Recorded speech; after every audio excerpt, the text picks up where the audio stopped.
ପାଞ୍ଚଟି ଜିନିଷ ଘରେ କଲେ ଘରୁ ଲକ୍ଷ୍ମୀ ଛାଡ଼ିଯାଏ, ମନେ ରଖିଥାନ୍ତି। ପ୍ରଥମ ହେଉଛି ଯେଉଁ ପୁରୁଷମାନେ ଶୁଣୁଛନ୍ତି ମନେ ରଖିଥାନ୍ତି, ଯେଉଁ ସ୍ୱାମୀ ତା ନାରୀକୁ ମାନେ ସ୍ତ୍ରୀକୁ ହାତ ଉଠାଏ ତା ଘରେ ଅଲକ୍ଷ୍ମୀ ବାସ କରେ, ଲକ୍ଷ୍ମୀ ଛାଡ଼ିଯାଏ, ମନେ ରଖିଥାନ୍ତି। ନାରୀକୁ ହାତ ଉଠାଇବେ। ଦ୍ୱିତୀୟ, ଅଇଁଠା ବାସନ କୁସନ ପକେଇ ରଖିବେନି, ଘରେ ଅଲକ୍ଷ୍ମୀ ପ୍ରବେଶ କରେ।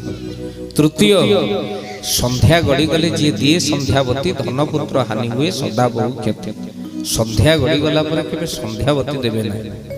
ଚତୁର୍ଥ, ମା ଓଦା ବସ୍ତ୍ରକୁ କେବେ ପକେଇ ରଖିବେନି। ବହୁତ ଲୋକ ଅଛନ୍ତି ଓଦା ବସ୍ତ୍ର ଯେମିତି ଓଡ଼ା ହେଇଥିବ ସେମିତି ହେଇଥିବ ନାହିଁ, ସାଙ୍ଗେ ସାଙ୍ଗେ ଶୁଖେଇବେ।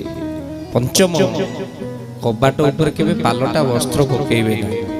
ତେଣୁ ଭକ୍ତବନ୍ଧୁ, ଅନେକ ଜାଗାରେ ଅଶୌଚ ଅବସ୍ଥାରେ ମଧ୍ୟ ବାହାରେ ହେଲେ ମଧ୍ୟ ଘରେ ସେମିତି କରିଛନ୍ତି, କିନ୍ତୁ ଗଞ୍ଜାମ ମାଟି ମୁଁ ଯେତିକି ଦେଖିଛି ଆପଣମାନେ ଶୌଚ ପରେ ସ୍ନାନ କରନ୍ତୁ।